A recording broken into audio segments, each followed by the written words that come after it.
Hello, everyone. I am Phoenix Tremaine, and we're going to talk about Tiffany Haddish real quick. If you haven't done so, please take a minute to subscribe. If you have subscribed, thank you very much. I really appreciate it. I actually stay up on a lot of stories on my social media. My Facebook, if you want to friend me, I've got like 51 slots open. I'm at like 4,949 friends right now. I usually maintain 5,000, which is the most you can get. But feel free to slide in there and send me a friend request. I'm doing better on Twitter and Instagram this week. I'm going to be posting regularly on Twitter and Instagram. So we're going to talk about Tiffany Haddish, and this is going to be a quick video. I did a video on the white guy that attacked the black girl at McDonald's, and I did a video on Toni Braxton breaking up with Birdman.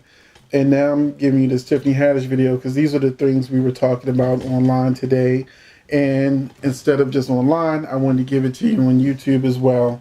So, so basically, Tiffany Haddish bombed on New Year's Eve set. The crowd boos.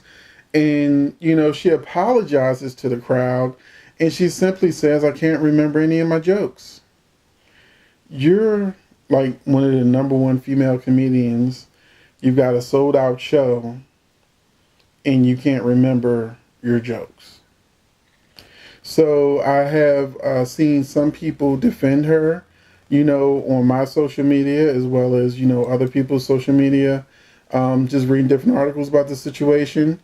Like, for instance, this one says, it sounds like Tiffany Haddish New Year Eve didn't go quite as planned. The comedian found fame this past year thanks to part in the role of movies like Girl Trip and the release of her memoir. With all this fame comes the constant prying eye of the paparazzi and the public at large.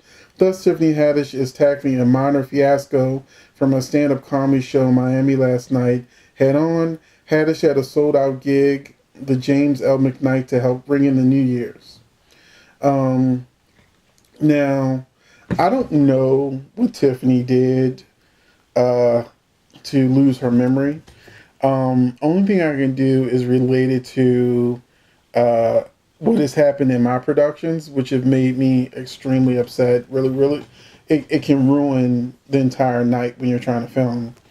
And so I'm not saying she did this, but I'm going to tell you what this reminds me of, with her saying she simply just can't remember her jokes. I'm sorry, y'all. Is this has happened to me a few times in my productions over the last, decade or so, where actors are doing fine, they know their lines, we rehearse before we film, they get out there, they're doing their thing, then, we take a break, like we may take a food break, or we may just take a break from filming, give everybody like 15 minutes to get themselves back together. And then I have had certain actors decide that even in the bitter cold, that they gotta go to the car. So they go to the car. I'm like, what are you going to the car for? Yeah, I was naive. I didn't know. But I kind of figured it out when they came back smelling like they didn't smoke the whole tree. So very lucid actors that knew their lines 15 minutes prior to going to the car, came back on the set and could not remember a line, a sentence, nothing. Okay? I literally had people with the script taped to their chest, shooting over someone's shoulder, hoping that it doesn't look like the actor is reading.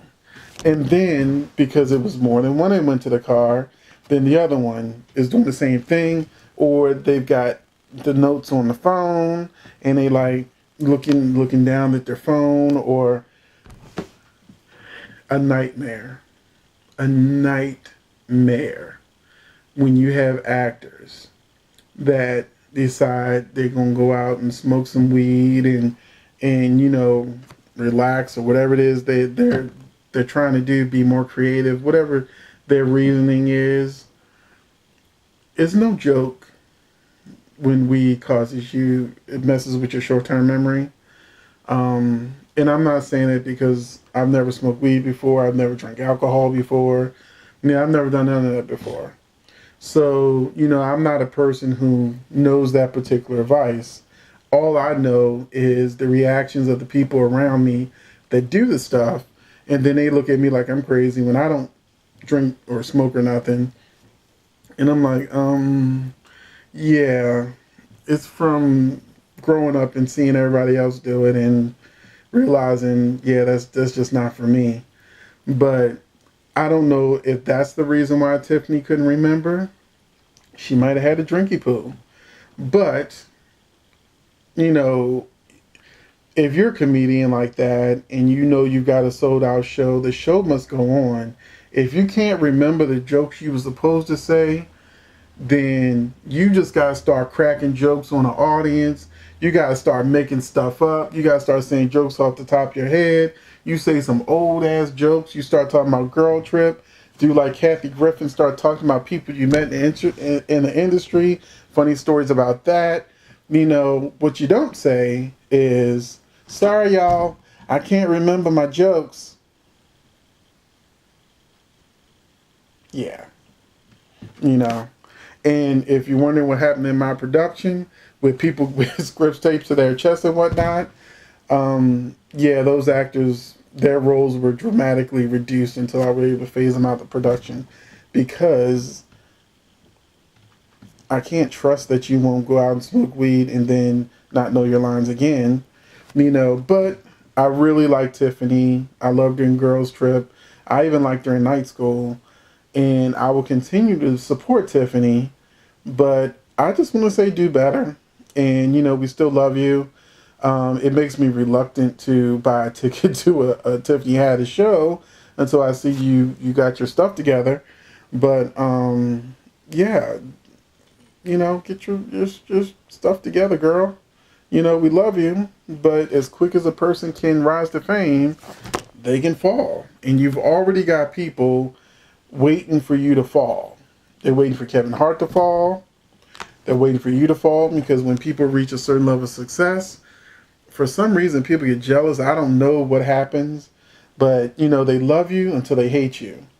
And then when they hate you and you fall from grace, they sit back and they wait and they go, okay, let's see if this bitch can make a comeback. And if you successfully make a comeback, then they love you again. And it's like, it starts all over. I mean, look at Mariah. Mariah was loved. She hit rock bottom with Glitter. She came back with We Belong Together. Instant fame. It was like the Phoenix. Phoenix Tremaine. The Phoenix, rises from the ashes. It's like there's a certain thing about America where they love you to be successful, and then they want to see you fall and see if you can rise back up.